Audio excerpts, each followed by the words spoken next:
자, 이제 5월이 드디어 문을 활짝 열었습니다. 5월을 실록의 계절이다 또 혹은 계절의 여왕이라는 표현을 자주 하게 되는데 아마 한국 기후 중에 가장 살기 편안하고 좋은 계절이 아닌가 싶습니다.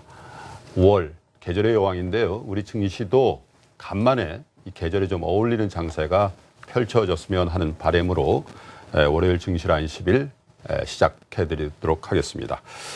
서상영 키움증권 책임연구원 모시고요. 5월 증시 스케줄 또 투자 전략에 대해서 한번 점검해 드리겠습니다. 어서 오십시오. 안녕하십니까. 네. 자, 이제 5월 이번 주는 3일만 장이 서게 돼 있군요. 목요일, 금요일은 또 휴장이죠. 또 연휴가 시작되고 하는데 5월에 우리 투자자 여러분들이 어떤 국제금융 시장의 스케줄들을 좀 점검해 보고 또 염두에 두셔야 될지 좀 개략적으로 설명을 좀 해 주시죠. 일단 좀 월 초에는 별로 좋은 이슈들은 많이 없고요. 네. 월 말로 갈수록 이제 좀 좋은 이슈들이 좀 있는데 당장 오늘만 하더라도 이제 푸에르토리코 미국 이제 국민 투표로 해서 51번째 주가 됐지 않습니까? 약 한 4억 불 정도의 채권 만기가 돌아오는데 일단 거의 시장에서는 모라토리엄 선언할 거다. 이런 내용들이 좀 있습니다. 예전에 디트로이트 같은 그런 형태 시가 이제 모라토리엄 한 적이 있었는데 이제 여기는 이렇게 주 단위잖아요, 그죠? 좀 더 큰 규모. 일단 그리스하고 이제 비슷하게 이제 대응을 많이 하는데 일단 기본적으로 이제 지금 현재 디트로이트 채권 가격 같은 경우는 한 30% 정도밖에 그러니까 이미 다 시장이 반영이 됐다라고 판단하고 있는 상황이고요. 그렇기 때문에 큰 영향을 주지는 않을 것으로 판단하고 있지만 그래도 최근 들어서 금융시장 자체가 되게 살라오른 판이잖아요. 그러다 보니까 이런 게 갑자기 또 시장에 영향을 주면서 또 빌미가 될 수 있는 거죠. 그 다음에 또 우리 쉬는 날이잖아요. 5월 5일 날. 그렇죠. 5월 5일 날 이제 영국에 이제 지방의회 선거가 있습니다.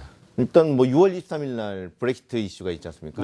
브렉시트 투표가 있는데 그러면 이번 지방의회 선거에서 만약에 이제 브렉시트에 찬성하는 의원들이나 그쪽 정당들이 득세를 했을 경우에는 우리 시장에 영향을 줄 수 있겠네요. 우리 시장이 쉬고 있을 때 이제 글로벌 금융시장에 큰 영향을 많이 줄 수가 있고요. 그다음에 지난주 일요일 날이었죠. 중국의 제조업 지표 좀 둔화됐고 오늘 저녁에 발표될 미국의 제조업 지표 같은 경우도 둔화될 것으로 예상을 하고 있는 상황이고 이렇게 경제 지표가 좀 부진하고 그다음에 이러한 브렉시트 이슈나 이런 것들이 좀 있고 그러니까 이번 주 같은 경우는 우리가 휴장인 게 그나마 다행인 거죠. 이런 상황이고. 그 다음에 이제 다음 주로 좀 넘어가면 최근 들어서 국제유가가 이제 계속적으로 강세를 보이면서 외국인들이 계속적으로 우리나라 주식을 많이 사고 그렇지 않습니까? 근데 이거에 관련돼서 이제 오펙이라든지 EIA라든지 IEA 같은 이제 주요 기관들의 월간 보고서가 좀 발표가 돼요. 여기서 이제 보통 이렇게 돼버리면 수요가 어쩌고 저쩌고 공급이 어쩌고 저쩌고 하면서 근데 이것도 빌미가 돼서 유가가 또 빠질 수가 있거든요. 최근 들어서 셰일 기업들의 일단 기술적으로 보면 생산 단가 자체 이상으로 올라와 있기 때문에 일단 여기서 이제 생산을 증가시킬 수 있는 여지는 충분히 있다라고 판단하고 있는 상황이고요. 만약에 달러가 주 초반에 이번 주에 있을 여러 가지 이슈 때문에 강세를 보일 경우에라면 유가는 더 빠질 수 있는 여지는 충분히 있기 때문에 다음 주까지는 우리나라 시장에 좀 우호적인 이슈는 그렇게 많지 않다라고 보인다. 그래서 5일, 6일 날 쉬는 게 오히려 다행일 수도 있겠다 이런 말씀이신데 그게 5일, 6일 쉰다고 해결된 문제인지 잘 모르겠습니다만은 근데요 오늘 이제 저희 순서 시작하기 전에도 시황에서도 언급이 됐습니다만 외국인들이 매도를 하고 있네요. 오늘 시장에. 이런 것들도 크게 보면 이제 같은 맥락으로 해석을 해야 될까요? 어쨌든 최근 들어 계속되던 외국인 매수의 강도도 좀 약해지고 이제 조금 바뀌는 거 아니냐 이런 우려들도 좀 있더군요. 일단 지난주였죠. 지난주 말 정도부터 이제 외국인들이 매도를 하다가 물론 이제 금요일 날에는 장 막판에 이제 끌어올리면서 이제 플러스로 바뀌긴 했지만 장중 내내 매도세였잖아요. 그리고 오늘 같은 경우도 또 매도를 계속적으로 하고 있고 근본적인 이유는 뭐냐면 외국인들 입장에서 봤을 때 국제유가가 계속적으로 상승할 수 있을까? 그 다음에 글로벌 경기가 개선이 되고 있을까? 그다음에 뭐 위험자산 선호 심리가 계속적으로 네. 강화될 수 있는지 이런 것들 때문에 우리나라 증시를 계속적으로 매수를 해왔는데 네. 일단 우리나라 수출이 계속 감소하고 있잖아요. 예. 11.2%. 그러니까 어느 정도 이렇게 되면 기업 이익들 자체가 기업 이익 추정치가 계속적으로 위축될 수밖에 없는 구조고요. 네. 거기다가 뭐 중국의 제조업 지표나 미국의 제조업 지표 같은 경우가 위축되고 있는 상황이기 때문에 우리나라 수출이 뭐 당장 개선될 가능성은 높지 않다. 네. 뭐 그런 것들. 그다음에 뭐 국제유가가 여기서 계속적으로 상승할 수 있는 여지는 없다. 그럼 외국인들 입장에서는 당연히 일시적으로 차익 실현 매물을 내놓을 수밖에 없는 구조지 않습니까? 그래서 지난주 말부터 이제 그런 부분들이 일정 정도 시장에 영향을 주고 있다라고 보시면 될 것 같습니다. 원달러도 뭐 그 사실은 강해질 만큼 이제 환율 자체는 내려올 만큼 내려온 거 아니냐 이런 얘기들도 많이 나오니까 또 외국인 투자 심리에도 영향을 직접적으로 줄 것 같기도 하고요. 일단 뭐 지난주 금요일 날이었지 않습니까? 예. 환율 보고서가 예. 좀 발표가 됐는데, 근데 그동안 계속적으로 우려했었던 네. 감시국으로 이제 전환이 되냐 안 되냐 이거 가지고 계속적으로 말이 많았었고, 사실은 이런 환율 보고서 이슈가 나올 때마다 근데 대부분의 우리나라 달러 환율 같은 경우는 좀 강세를 좀 보였었습니다. 그렇죠. 왜 그러냐면 거기에 혹시나 우리나라 정부가 스무딩한 뭐 개입을 하거나 뭐 이런 식의 내용이 개입되면서 혹시나 거기에 들어가게 되면 조작국으로. 예. 크게 문제가 생기지 않습니까? 수출이나 이런 것들에 문제가 생길 수 있기 때문에 그 섣불리 대응을 하지 못했었고요. 네. 그런 것들 때문에 이제 계속적으로 강세를 보였었고, 뭐 그 강세의 원인 중에 하나였죠. 그게 네. 사실은. 그 다음에 이게 그 발표가 되고 났는데, 그래서 오늘 잠깐 이제 반등을 주는 그런 모습을 보이고 있다라고 보시면 될 것 같고요. 뭐 추후에도 계속적으로, 추후에는 일정 정도 지나고 나면 그런 이슈들 자체가 일단 글로벌 경기 자체에 영향을 많이 받기 때문에, 만약 이게 좀 더 위축이 돼버리면 우리나라 달러 환율은 좀 더 상승할 수 있는 여지는 좀 있다라고 보시면 될 것 같습니다. 그러면서 외국인 매수에는 자연스럽게 매수 강도가 약해지거나 아니면 매도 전환이 될 수도 있는 네네. 환경으로 와 있고, 그렇죠. 우리 지수도 어쨌든 뭐 2,000포인트 어간까지 와 있는 상황인 것도 참고를 해야 될 것 같고, 그러면 대충 제가 이 서 책임연구원님 말씀을 쭉 그 유추해서 보니까 지금 5월 첫째 날이기 때문에 말씀드립니다만은 5월 첫째 주 혹은 전반부에 대한 시장뷰는 그렇게 좋지 않아 보이고요. 네. 혹 5월 후반부를 좀 기대해보자 이런 전망을 갖고 계신 거 아닌가 그런 생각이 좀 드는데요. 네, 뭐 일단 중요한 게 5월 후반부에 그럼 뭐가 있을까? 이게 외국인의 수급에 영향을 줄 수 있는 이슈가 과연 뭐가 있을까? 네. 왜 그러냐면 1900이 예전에 깨졌을 때 그때부터 2000포인트까지 끌어올렸던 게 외국인이었지 않습니까? 그렇죠. 그렇기 때문에 외국인의 수급에 영향을 줄 수 있는 이슈가 뭐가 있을까라는 것들을 좀 찾아보면, 기본적으로 셋째 주에 FOMC 의사록이 발표가 되지 네. 않습니까? 지난번 이제 3월달 같은 경우는 기자회견이 없었기 때문에 짤막한 성명서만 가지고 그렇죠. 시장을 반영을 했는데, 예. 이렇게 의사록이 발표가 되면 과연 어떠한 내용이 유입이 됐을까 이런 고민들을 좀 많이 하게 된. 일단 뭐 그때 당시만 하더라도 채권 시장 같은 경우는 이제 도비시한 비둘기파적인 해석을 하면서 반응을 했었는데, 네. 주가 지수라든지 외환 시장 같은 경우는 좀 중립적인 이슈였었거든요. 근데 그 안에 내용들을 좀 살펴보면 일단 글로벌 이슈 때문에 우리가 금리 인상 못한다. 뭐 이런 부분들은 빠졌습니다. 네. 성명서 내에서. 근데 대신에 지금 현재 미국의 경기 활동 자체가 둔화되고 있다. 그러니까 고용은 개선되고 있고, 그런데 제조업이 좀 둔화되고 있는 상황에서 네. 경제 활동 자체가 둔화되고 있다. 이 말은 뭐냐면 이거를 좀 주의하게 좀 시장에서 이게 연준 위원들이 좀 계속적으로 이 얘기를 했다라면 일단 도비시한 내용들이 나오면서, 그렇게 되면 이제 6월달 금리 인상 이슈도 어느 정도 좀 완화되는 그런 과정을 겪을 수 있는 모습이고요. 그럼 그렇게 되면 이제 우리나라 증시로 외국인의 수급이 유입될 수밖에 없고요. 그리고 그 다음 주죠. G7 선진 정상회담이 있지 않습니까? 네. 지난번 우리나라 증시 자체, 특히나 국제유가 자체가 반등을 주기 시작했던 시점이 언제였냐면 G20 상하이에서 있었던. G20 재무장관 중앙은행 총재 회담에서 거기서 그 정책 공조를 얘기를 했지 않습니까? 그러면서 재정 정책을 같이 이제 도모해서 같이 하자. 이런 내용들이 나오면서 그때부터 국제유가가 상승을 하고 이머징 쪽으로, 특히 신흥국 쪽으로 외국인들 자금들이 계속 유입됐었던 그런 촉발된 흐름이었었거든요. 회의였었기 때문에 만약에 이번 G7 정상회담에서 뭐 특별한 내용이 나올 가능성은 높지는 않지만, 시장에서는 일단 이 부분에 대해서 정책 공조에 관련된 내용들이 유입될 수밖에 없는 구조라고 보시면 될 것 같습니다. 그렇게 왜 그러냐면 그 월초 중반까지 네. 시장 자체가 금융시장이 변동성을 막 확대를 시키면 월 말 정도에 그런 정책 그 회의가 있으면 정책 공조에 대해서 얘기할 수밖에 없잖아요. 예. 계속적으로 그런 내용들이었었기 때문에 그렇기 때문에 5월 말 정도로 가게 되면 재차 2,000포인트를 넘어서는 그런 강한 모습을 좀 보일 것으로 판단하고 있습니다. 그러니까 일단 G20든 G7이든 서로 모여서 차 마시고 밥 먹는 것 자체가 시장에 나쁘게 영향을 미칠 거는 없다. 그렇죠. 이렇게 보시는 거네요. 네. 자, 그러면요.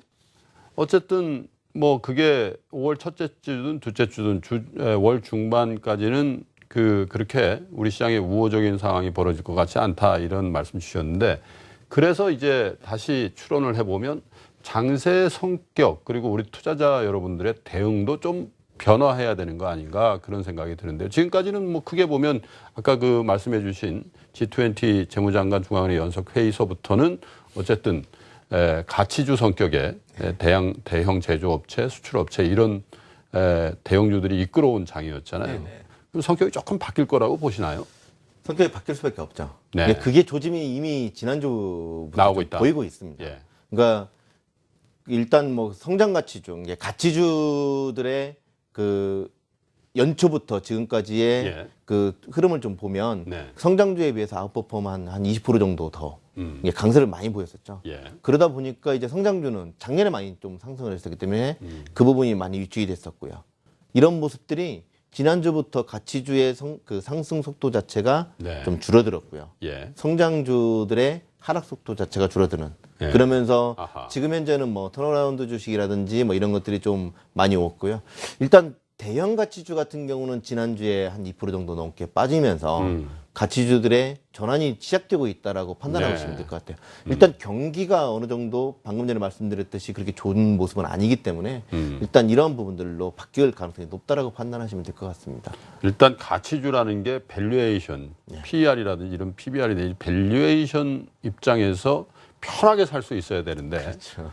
2월 저점 대비해 보니까 물론 이제 큰 그 흐름으로 보면 아직도 편안한지에 대해서는 논란의 여지가 있겠습니다만은 2월 한 중순경하고 비교해 보면 이렇게 올랐나 이런 생각을 하게 되니까 아무래도 매수 강도 좀 줄어들고 반사적으로 이제 그 동안에 소외됐던 성장주들의 반등이 좀 있을 수 있겠다 이런 말씀입니다. 특히나 이제 뭐 대형 성장주보다는 일단 틈새, 그러니까 시장 자체가 워낙에 좀 위축되고 그러면서 이제 뭔가 이슈를 찾아가면서 중소형주 위주로 이번 달 같은 경우는 크게 이제 변화될 가능성이 높다라고 판단하시면 될 것 같아요. 그 말씀은 코스닥이 코스피보다는 주목받을 수가 있고 코스피 내에서도 자본금이 큰 회사보다는 시가총액이 좀 작은 회사들로 매기가 쏠릴 가능성이 있다 이렇게 보시는 거예요. 네, 그렇죠. 근데 다만 이제 이게 길게 가기보다는 방금 전에 말씀드렸듯이 월말로 가면 갈수록 재차 이제 그런 쪽으로 유입될 수 있기 때문에 일단 이건 짧게 끊고 짧게. 가는 일종의 간절기에 잠깐 틈새 시장이라고 보시면 될 것 같습니다. 자, 외부 환경에 대한 얘기는 요 정도 한번 들어보고요. 국내적으로도 사실 우리 투자자 여러분들이 느끼시는 분도 있고 좀 덜 느끼시는 분도 있는 것 같은데 우리 투자 환경이라는 게 사실 굉장히 급변하고 있다고 보여지거든요. 왜냐하면 이 정부의 양적 완화 의지가 워낙 강한 데다가 한국은행도 속보에 나왔습니다만은 적극적인 역할을 하겠다라는 그런 입장들도 나오고 그래서 하루하루 뭐가 좀 달라지잖아요. 근데 이 한국판 선별적 양적 완화가 우리 주식시장에는 어떻게 영향을 주나요? 일단 기본적으로 이거 자체만 가지고 본다라면 네. 상당히 우호적이라고 보시면 될 것 같아요. 예. 왜 그러냐면 산업은행이라든지 수출업은행에 예. 1조 원 정도씩 퉁쳐서 계산하기 편하게 1조 원 정도씩의 자본금을 이제 확충을 하게 되면 네. 일단 국제 BIS 비율이 약 한 10% 정도 되거든요. 그러면 그 산업은행이나 수출업은행이 대출할 수 있는 능력 10배가 되는군요. 10배가 되지 않습니까? 예. 그럼 10조 정도. 거기다가 이제 만약에 한국은행이 금리를 인하를 하면 이 통화상수까지 합치면 약 한 1조를 투자하면 15조 정도의 대출 능력이 생기는 거죠. 네. 그러면 겨우 2조 늘렸는데 한 30조 정도의 유동성이 확보가 될 수 있는 그렇죠. 충분히 있다고 보시면 될 것 같아요. 다만 이게 방금 전에 말씀했듯이 이게 재차 뭐 이렇게 했는데 뭐 기업들 뭐 어쩌고저쩌고 하면서 그냥 퉁쳐가지고 다시 한국으로 쑥 들어가 버리면 의미가 없죠. 예전에 그리스 사태 기억나실지 모르겠는데 그리스 문제가 뻥 터지고 나서 ECB에서 계속적으로 양적 완화를 계속적으로 했었지 않습니까? 네. 근데 그 자금들이 어디로 갔냐면 시중 대출이 증가한 게 아니라 다시 ECB로 들어갔어요. 그래서 이제 참 문제가 많았었는데 네. 최근 들어서는 다시 뭐 그런 문제들이 이제 좀 더 적극적으로 활동을 하기 위해서 마이너스 금리까지도 내리고 뭐 이런 식으로 대응을 하고 있는 상황인데요. 이렇게 돼버리면 우리나라 같은 경우도 실질적으로 통화 성수라든지 이런 것들 따지기 때문에 금리 인하 이슈가 본격화될 수 있다고 그러네요. 보시면 우리는 되죠. 기준금리가 1.5%나 되는데 높죠. 시중은행들이 지금 돈이 모자라서 그쪽에 돈을 안 주는 게 아니잖아요. 그렇죠. 그러면 어딘가에서 모자란 돈을 채웠으면 어딘가 좀 남을 테니까 그 돈이 바로 1.5%의 이자를 주는 한국은행으로 다시 들어간다면 그건 양적 완화는 아니잖아요. 그렇기 때문에 아마 금리 인하를 만약에 그 한국은행에서 적극적으로 그 부분에 대해서 신경을 쓰고 뭐 본격적으로 지원을 한다. 그러면은 조만간에 병행해서. 금리 인하. 예. 그게 이게 그거 하나만 가지고서는 실질적으로 방금 전에 얘기했듯이 시장에 큰 영향을 줄 수 있는 부분은 그렇게 많지는 않아요. 근데 금리 인하까지 동반해서 움직인다라면 그리고 뭐 정부도 추경을 해서 재정을 또 투여한다. 그러니까 지금 지난번 G20 회담 이후에 본격화되는 게 양적완화 이런 거보다는 이게 통화정책 완화보다는 이런 재정정책 확대였거든요. 네. 이게 중국이라든지 일본이라든지 뭐 이런 쪽에서도 재정정책 확대를 위한 조치들을 조만간에 나올 가능성이 높고. 그러니까 지난번 G20 회담 이후에 그런 내용들이 합의가 됐으면 지금 9월달에 이제 G20 정상회담이지 않습니까?